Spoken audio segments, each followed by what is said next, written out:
Sadaqallahul azim. Sadaqallahul azim. Bismillahirrahmanirrahim. Bismillah wa bihamdih. Assalamualaikum warahmatullahi wabarakatuh.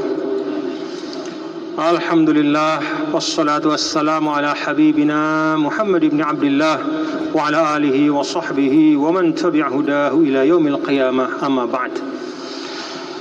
Qala Allah Ta'ala fi kitabihil karim wa huwa asdaqul qailin. A'udzu billahi minasy syaithanir rajim. Bismillahirrahmanirrahim. Sayaqulu as-sufaha'u minan nasi ma wallahum an qiblatihim allati kanu 'alaiha. Sayaqulu as-sufaha, mereka yaitu orang-orang yang as-sufaha, yaitu orang-orang yang kurang akal, ya. Orang yang kurang akal, orang yang lemah akalnya. Sayaqulu, mereka akan berkata, ma wallahum an qiblatihim allati kanu 'alaiha, apakah yang memalingkan mereka, yaitu orang-orang yang beriman, an qiblatihim allati kanu 'alaiha, dari kiblat mereka yang sebelumnya mereka menghadap kepadanya, yaitu dari Al-Masjidil Aqsa ke Ka'bah. Qul lillahil masyriq wal maghrib, katakanlah wahai Muhammad, lillahil masyriq wal maghrib, milik Allah lah timur dan barat. Artinya tidak hanya timur dan barat, tapi juga utara, selatan, barat daya, barat laut, dan semua arah. Bahkan tidak hanya arah, tapi seluruh sudut dan seluruh ruang dan waktu itu milik Allah. Yahdi man yasha'u, ia memberikan petunjuk kepada yang ia kehendaki, ila siratim mustaqim, kepada jalan yang lurus. Saudara-saudara, alhamdulillah wa syukrulillah, kita lanjutkan pada hari ini pengajian kita ayat 142 dari suratul Baqarah. Ayat yang kita baca adalah ayat yang berkaitan dengan tahwilul qiblah, yaitu perubahan atau peralihan kiblat dari kiblatnya para nabi Bani Israel, ya, yang jumlahnya banyak sekali, kepada kiblatnya bapaknya para nabi, yaitu Nabi Ibrahim. Kiblatnya para nabi Bani Israel itu Al-Baitul Maqdis, Baitul Maqdis atau Al-Baitul Muqaddas. Baitul Maqdis itu artinya rumah kesucian. Al-Baitul Muqaddas artinya rumah yang disucikan. Atau dalam bahasa yang lain, Al-Masjidul Aqsa. Ya. Itu kiblatnya para nabi Bani Israel. Nah, pindah atau berubah, ya, beralih kepada kiblatnya bapak dari para nabi, yaitu kiblatnya Nabi Ibrahim alaihissalam. Itulah Al-Ka'batul Musyarrafah, Ka'bah yang ada di Makkah. Sayaqulu sufaha'u minan nas, maka akan berkatalah mereka yang kurang akalnya. Safih itu artinya orang yang kurang akal. Tetapi dalam ayat ini itu tidak menunjuk kepada orang yang bodoh dalam arti tidak berilmu. Kata sufaha di sini merujuk kepada orang-orang yang tidak punya iman, orang-orang yang berpura-pura beriman, orang-orang yang mengaku beriman tetapi tidak mengikuti tuntunan di dalam agamanya. Termasuk di dalamnya as-sufaha di sini kata ulama adalah ahbaru Yahud, para pemuka Yahudi pada waktu itu di Madinah. Mereka bukan orang bodoh, ya. Ilmunya banyak, tapi apa yang ada di Taurat mereka tidak mereka ikuti. Maka Al-Quran memasukkan mereka ke dalam as-sufaha, yaitu orang-orang yang kurang akalnya. Para ulama jelaskan kenapa orang yang berilmu tapi tidak mengikuti ilmunya itu disebut kurang akal. Karena kalau sempurna akalnya, maka dia akan ikuti ilmunya. Termasuk juga di sini as-sufaha adalah al-munafiqun. Banyak yang alim, banyak yang berilmu tinggi, tetapi dinamakan as-sufaha. Kenapa? Karena tidak mengikuti kebenaran. Apa kata mereka? Sayaqulu as-sufaha'u minan nas ma wallahum an qiblatihim allati kanu 'alaiha. Apa sih? Ya, kenapa? Ya. Ma di sini sebenarnya bukanlah berupa pertanyaan yang tulus. Kalau ma itu bahasa Arab artinya apa? Istifham, mau tahu. Tapi sebenarnya mereka bukan mau tahu dalam arti jujur ingin tahu, tidak. Lebih kepada ingkarun wa tashkikun.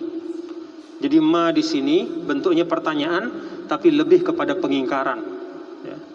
Bukan mau tahu alasan sebenarnya, tidak, tapi mengingkari. Ya kalau bahasa kita, apa sih? Nah, kira-kira gitu. Kan apa sih itu bukan mau tahu, ya, tapi meremehkan. Wa tashkikun juga untuk menciptakan keraguan. Apa kata mereka dengan pengingkaran dan peraguan itu? Ma wallahum an qiblatihim allati kanu 'alaiha.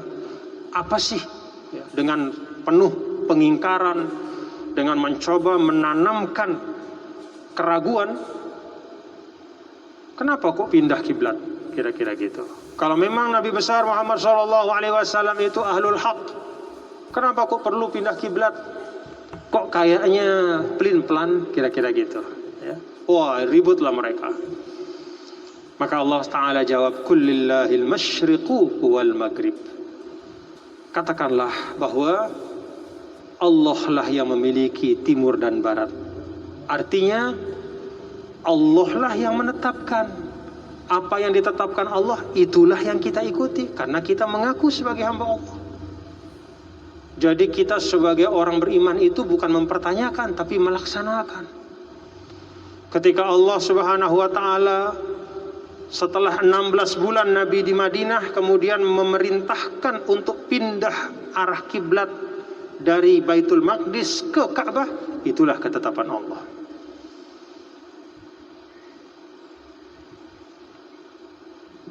Yahdi man yasha ila siratim mustaqim. Dia memberikan petunjuk kepada yang dia kehendaki menuju ke jalan yang lurus. Di sini ada isyarat kata para ulama bahwa kiblat menghadap Ka'bah itulah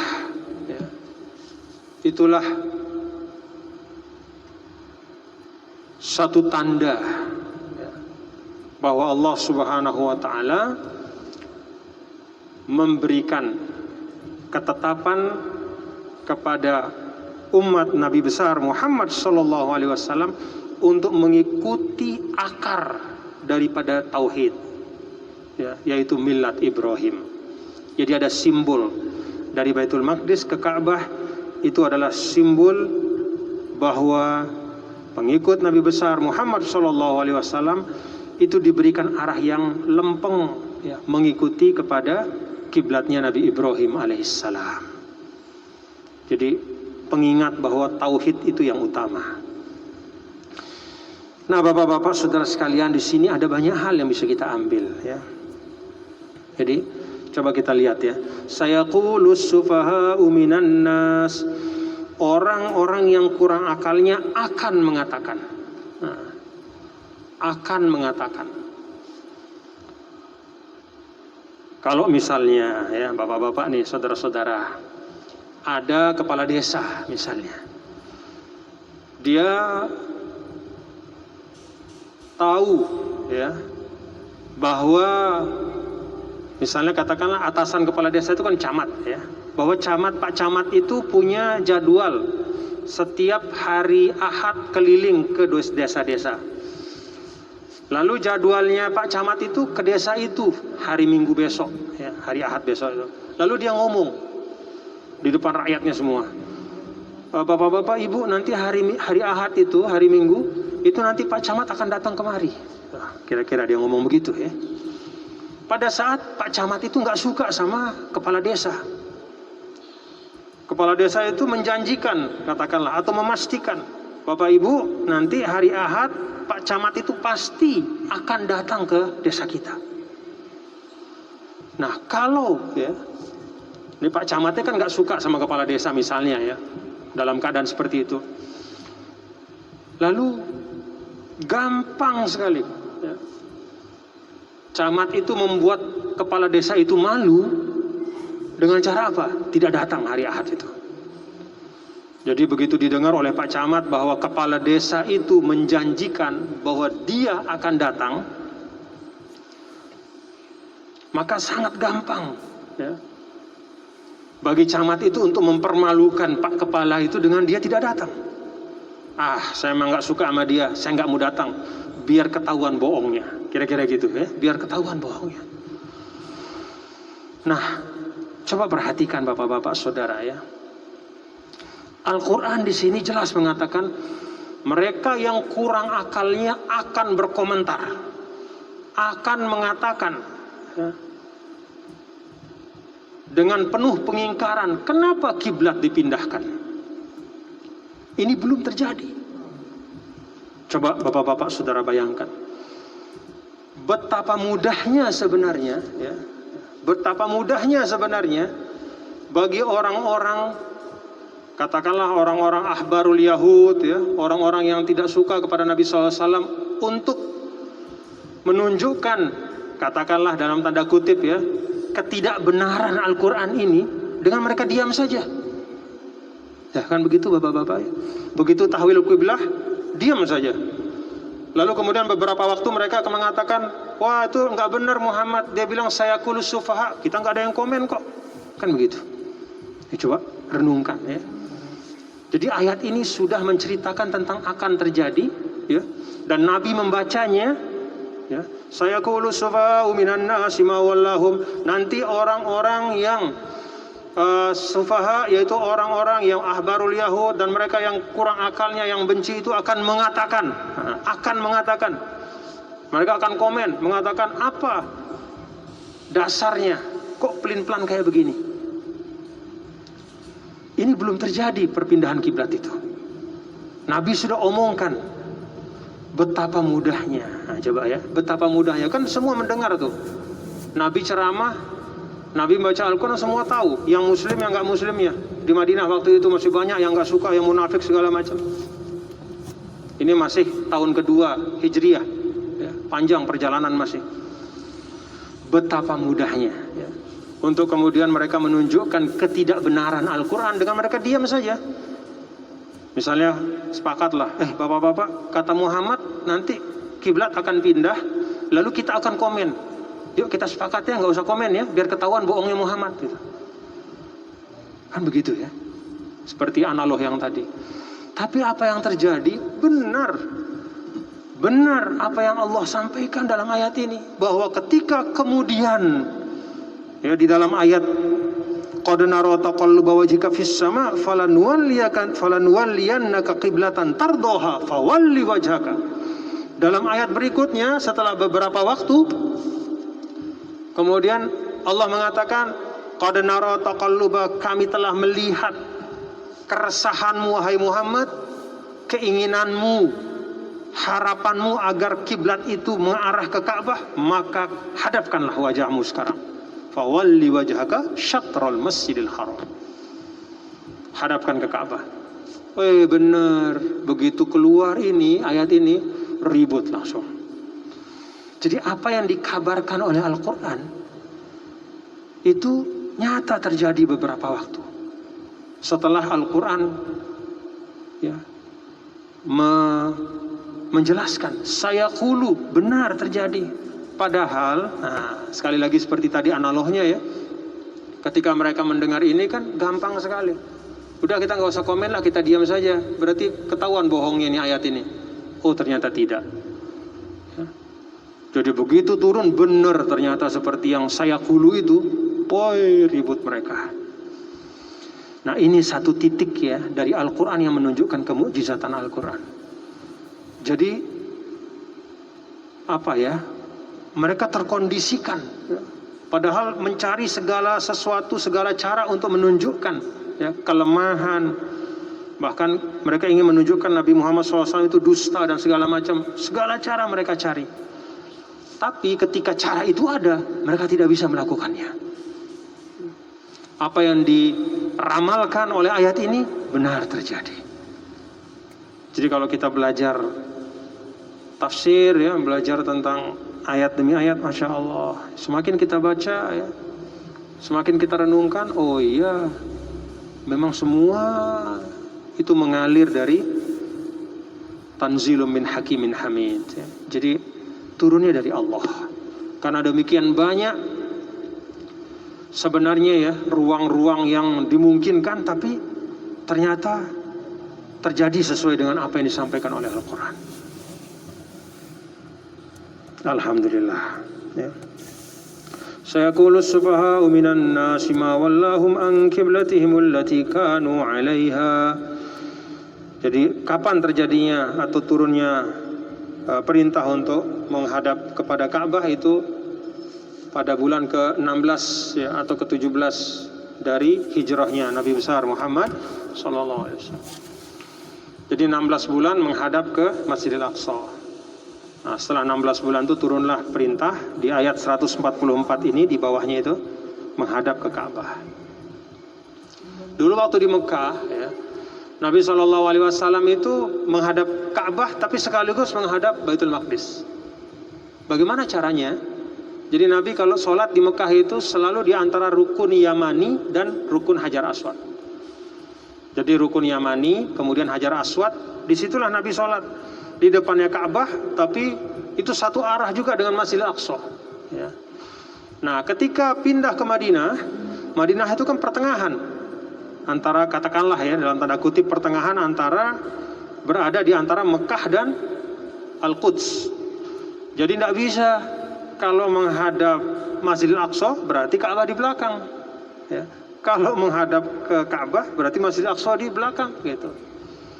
Tidak bisa seperti waktu di Mekah dulu, Nabi bisa cari satu sudut, ya, yaitu antara rukun Yamani dan Hajar Aswad.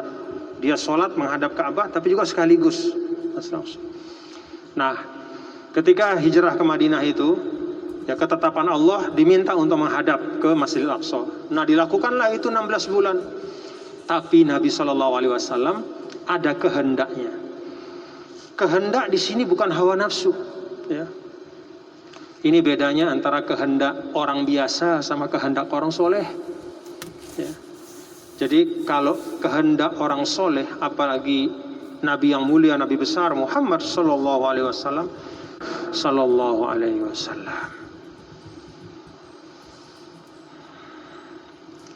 Qul lillahil masyriq wal maghrib. Katakanlah milik Allah Subhanahu wa taala timur dan barat. Nah, artinya seperti yang tadi kita telah sampaikan, bahwa semua arah itu adalah milik Allah. Semua apa yang ada di langit dan bumi milik Allah. Maka Allah punya hak untuk menetapkan kemana arah kiblat itu, dan kiblat kita adalah ke Al-Ka'bah Al-Musyarrafah selamanya, ya, selamanya.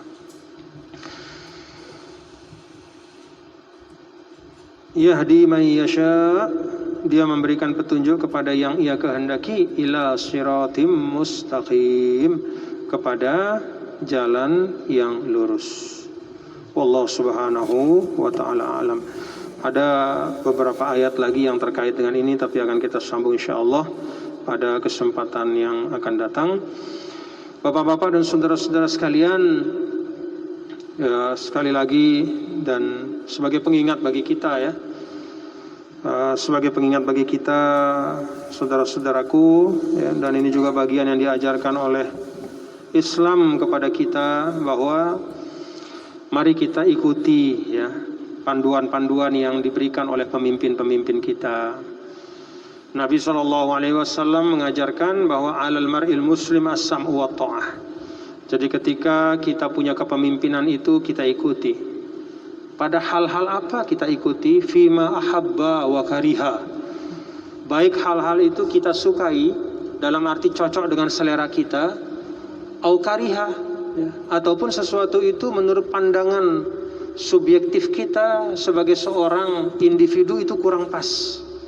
Ada beberapa pertanyaan-pertanyaan, ada hal-hal yang masih menurut kita agak mengganjal, tapi dalam Islam itu as-sam'u wa ta'ah, kita ikuti, ya, sepanjang malam yu'mar bi maksiyah, ya, kecuali kalau perintah itu adalah perintah yang nyata-nyata maksiat. Nah, kalau kita letakkan hadis ini dalam konteks kita bermasyarakat, berbangsa dan bernegara, baik dalam keadaan normal maupun keadaan yang tidak normal seperti saat ini, maka hadis ini mengarah, ya, menunjuk kepada satu makna bahwa apa-apa yang ditetapkan oleh pemimpin kita, itulah yang kita pedomani. Dan insya Allah tidak ada dalam protokol kesehatan itu yang nyata-nyata maksiat, tidak ada. Pakai masker itu tidak maksiat, ya. Bahkan itu suatu bentuk ibadah dalam situasi seperti ini. Demikian pula menjaga jarak, ya.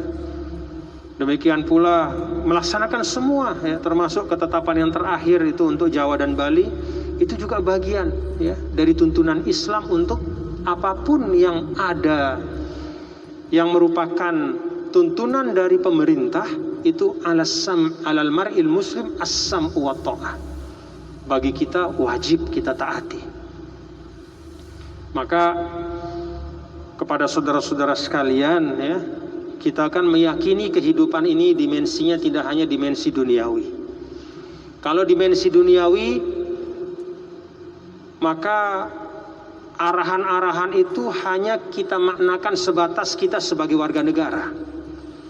Tapi karena kita tahu kehidupan ini adalah juga amanah dari Allah, punya dimensi ukhrawi, maka arahan-arahan pedoman kesehatan itu juga kita maknakan sebagai bagian, ya, dari ketaatan, ya, kita kepada tuntunan agama.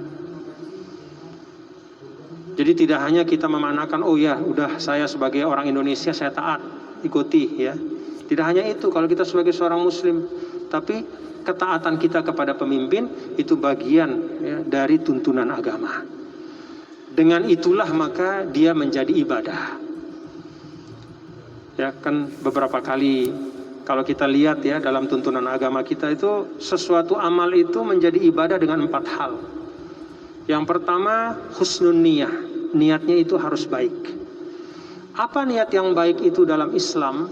Hadirkan Allah ketika memulai suatu perbuatan. Itu namanya niat baik. Jadi ketika kita melakukan sesuatu, entah itu bekerja, entah itu bahkan pakai masker, ya, atau melaksanakan protokol kesehatan, atau apapun itu hadirkan Allah. Dalam arti apa? Saya mengerjakan ini, melaksanakan ini adalah karena ikhlas lillahi ta'ala untuk melaksanakan perintah Allah. Maka semua kerja-kerja kita itu menjadi ibadah. Termasuk nakes-nakes kita itu ketika mereka bekerja menghadirkan Allah di hatinya ketika memulai pekerjaan itu, itulah yang disebut dengan husnun niyah, ya, husnun niyah. Yang kedua itu adalah isi dari pekerjaan itu adalah sesuatu yang baik. Jadi pekerjaan itu mengandung kemanfaatan. Pekerjaan itu dipandang baik oleh agama, dipandang baik dan sesuai dengan hukum dan sesuai dengan etika dan adab. Jadi ini tuntunannya. Jadi apa sih perbuatan yang baik itu? Pertama, dia sesuai dengan tuntunan agama. Yang kedua, dia tidak melanggar hukum. Dan yang kedua, dia pantas untuk dilakukan. Maka kalau kita melakukan sesuatu yang punya nilai baik seperti ini, insya Allah dia akan menjadi ibadah. Yang ketiga, prosesnya juga baik. Tidak ada hak orang yang kita ambil, ya. Tidak ada kewajiban kita yang kita lalaikan. Dilaksanakan dengan mengindahkan cara-cara yang diberikan oleh Islam. Prosesnya baik. Dan yang keempat adalah bil ilmi wal fahm. Kita mengerjakan sesuatu itu adalah dengan kemengertian. Kita paham apa yang kita kerjakan, bukan ikut-ikutan. Nah, kalau 4 hal ini ada dalam suatu amal, ya, apapun amal itu, ya, dihadirkan Allah pada saat dia memulainya, kemudian isinya adalah memang sesuatu yang substansinya baik, sesuai dengan agama, sesuai dengan hukum, sesuai dengan kepantasan dan etika, lalu kemudian diproses dengan proses yang baik, lalu kemudian dilaksanakan dengan penuh kefahaman dan kemengertian, maka apapun yang kita lakukan di dunia ini insya Allah menjadi ibadah. Tidur kita pun akan jadi ibadah, apalagi yang lebih dari itu. Makan kita jadi ibadah, minum kita jadi ibadah, berdiri kita jadi ibadah, apalagi yang jelas-jelas sholat 5 waktu dan seterusnya. Tapi kalau 4 ini hilang, yang pertama tidak dihadirkan Allah di dalam amal itu. Seindah-indah amal itu, dia bukan ibadah lagi. Bahkan kalaupun termasuk misalnya yang paling esensial, sholat 5 waktu, tapi niatnya bukan karena Allah, tidak hadir, tidak ada Allah itu dalam amalnya. Yang ada dalam pikirannya ketika sholat itu pujian orang. Yang ada adalah karena ikut-ikutan. Nah, kalau itu hilang, ya, ada yang hilang dari yang 4 itu, maka hilang pula. Ya. Melaksanakan sesuatu juga karena ikut-ikutan tanpa ada kemengertian, itu juga membuat sesuatu itu cacat, ya, nilai ibadahnya. Nah, karena itu Bapak-bapak, saudara sekalian, saya mengajak kita semua, ya, untuk membuat keadaan kita ini menjadi lebih baik. Ya. Saya pikir kita semua sudah bosan, ya, di pandemi ini, betul nggak? Sudah bosan, ya? Sudah bosan. Sudah bertahun-tahun ini. Sudah 2 Ramadan. Masa kita mau 3 Ramadan? Ya. Nah, karena itu mari dengan penuh kesadaran, ya, dan mari kita jadikan itu semua ibadah. Ibadah dalam arti kita mengikuti tuntunan-tuntunan itu sebagai bagian, ya, dari pelaksanaan perintah agama untuk taat kepada pemimpin. Lalu semua ibadah-ibadah itu kita pastikan 4 hal tercapai. Mulai dari niat yang baik, isinya baik, prosesnya baik, dilaksanakan dengan penuh kefahaman, maka insya Allah semuanya akan membawa kebaikan untuk kita semua.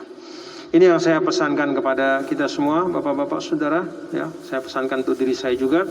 Insya Allah minggu yang akan datang kita akan sambung ayat ke 143. Wallahul muwaffiq wal hadi ila sabilir rasyad. Assalamualaikum warahmatullahi wabarakatuh. Rabbana taqabbal minna innaka antas samiul alim wa tub 'alaina innaka antat tawwabur rahim. Allahumma ij'alna minal ladzina yastami'una al-qawla fayattabi'una ahsanah. Ulaika alladzina hadahumullah wa ulaika hum ulul albab. Ya Allah, jadikanlah kami menjadi orang-orang yang mendengar hal-hal yang baik dan berikan kami kekuatan untuk mengikuti yang terbaik dari apa yang kami dengar. Rabbana atina fid dunya hasanah wa fil akhirati hasanah wa qina adzabannar. Ya Allah, berikanlah kebaikan di dunia, di akhirat, dan lindungi kami dari api neraka. Sallallahu alaihi wasallam ala sayyidina maulana Muhammad walhamdulillahirabbil alamin. Kita baca doa kafaratul majlis. Subhanakallah. Asyhadu an la ilaha illa anta astaghfiruka wa atubu. Assalamualaikum warahmatullahi wabarakatuh. Waalaikumsalam warahmatullahi wabarakatuh.